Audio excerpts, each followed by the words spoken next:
chat. Hello. How you doing today? Um, I never met an expert in hypnosis or hypnotherapy. I'm curious about the subject. I would love to inform you. I would love to be the one to inform you about hypnotherapy. So, okay. First of all, thing one to know about hypnotherapy, it is not hypnosis, and it's nothing like, like stage hypnosis where you're like, yeah, I want to be a chicken or I can turn you into a duck. Here's a cool a spoiler about hypnosis is that when hypnotists or like stage hypnotists, performers, pick people from the audience to do whatever, stupid thing they want to get people to do, they're actually quite well trained in how to pick individuals who are likely to succumb to whatever suggestion that they have.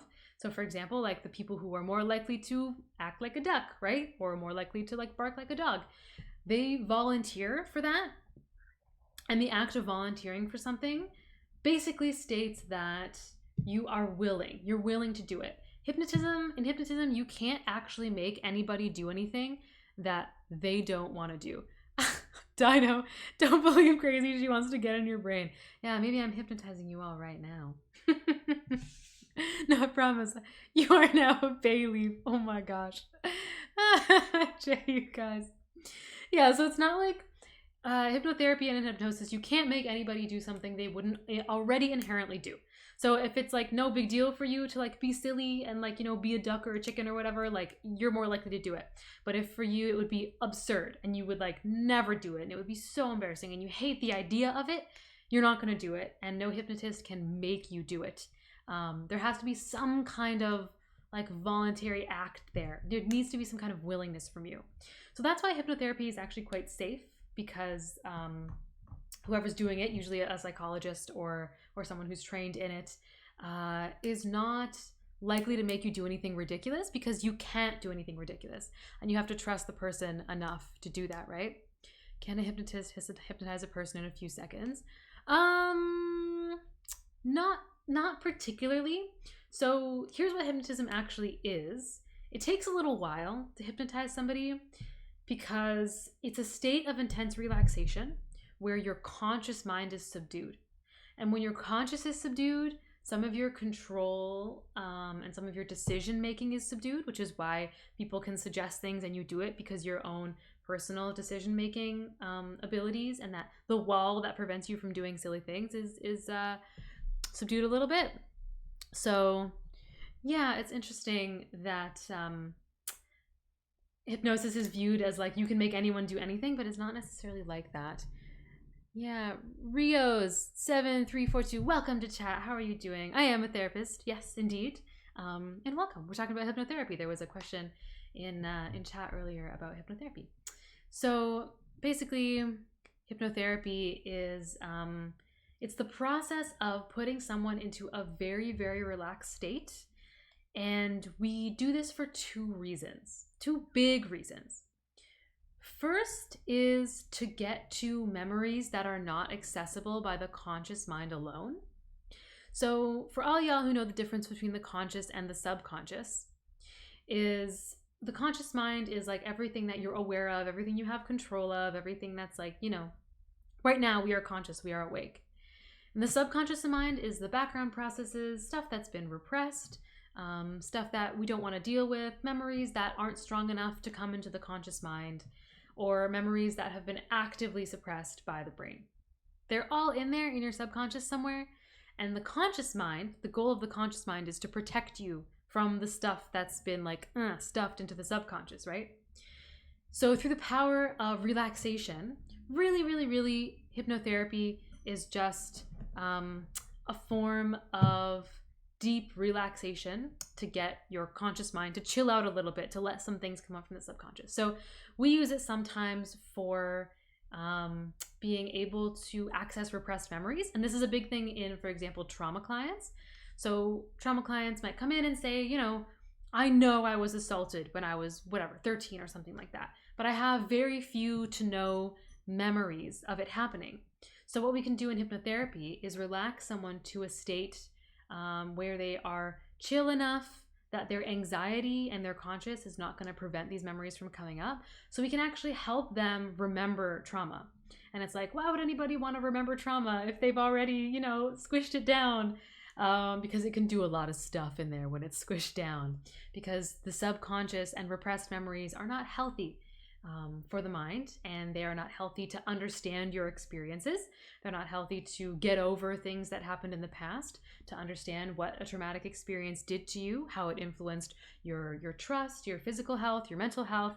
Sometimes we need to have access to those memories in order to deal with them. And sometimes a way to get there, again, like, it's not for everybody. Hypnotherapy is absolutely not for everyone. But a way to get to those memories is by putting them into a deep state of relaxation, or what we would call hypnosis. And that's really all it is. It's not some super special state where anyone can do anything, or where you have complete control over someone. It's a state where they're just relaxed enough to ease the conscious mind and let us access some things in the subconscious.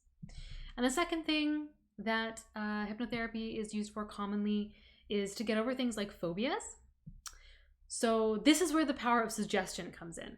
So once you get someone to a very, very relaxed state, they are also a little bit more suggestible. Again, because that conscious wall isn't there to stop the suggestions. So for example, the example I always run to is if somebody has a phobia of dogs, right? I can put them into a relaxed state, a hypnotized state, if you will, and suggest to them and have them visualize themselves doing things like looking at a picture of a dog, touching a dog, going near a dog, petting a dog, right? And if you can do that, if you can imagine yourself facing your phobia while you're in a very, very relaxed, tranquil state, you start to associate being relaxed with what used to cause you a phobia. So if you can think about something that used to be really, really scary and remain completely calm, your body, by association, will start to make a link between now dog and calm instead of dog and scary. So making someone think about something that is terrifying to them, like a phobia, or making somebody think about something that they really feel like they can't do, that they can't get over, but having them think about it in a really relaxed state allows them to imagine themselves being able to do it, right? You can take them through a guided visualization of, you go pet dog. You can do it. You did it. You pet the dog, right? Like, it was fine. And then you were fine and you came out of it and everything was good. And the more you practice doing that, the more you practice summoning things that are scary while you're relaxed. It's kind of like almost like an exposure type therapy, but with relaxation built in. The more you practice doing that, the less convinced you are that the dog will be scary. So that's what hypnotherapy is for. Those two big things is, one, helping somebody be able to do something that they believe they cannot do through the power of a little bit of suggestion and combining that with relaxation. And then two, accessing some memories that the conscious mind will not willingly bring up because you have repressed them. And we need to access them in order to start a healing process for some traumatic events. So yeah, Dinova, those are the big things about hypnotherapy to know. And I've practiced it with some clients who have found it extraordinarily effective, like to the degree where after 1 or 2 sessions, they're just like, oh my gosh, like I've almost totally gotten over my phobia.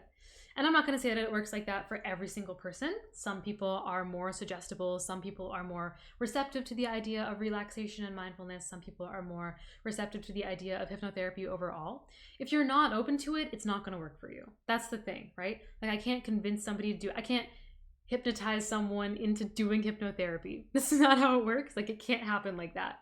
I can only help someone if they are willing and ready to go into that state, if they are okay with being that relaxed, and if they actually truly want to work and be motivated to get over something. So if you're not motivated to get over something, again, I can do the hypnosis all I want. It's not going to work. Flash, quack, quack, quack. Okay, Flash is quacking because Flash and I once did a demo of hypnotherapy on this very channel, I think there's a clip of it saved on the YouTube channel if you guys want to scroll down. Scroll down in the About section. There's a link to the videos from here, and I believe there should be a segment there still that is about hypnotherapy and about me doing the induction of the hypnotherapy. So if all y'all are interested in checking it out.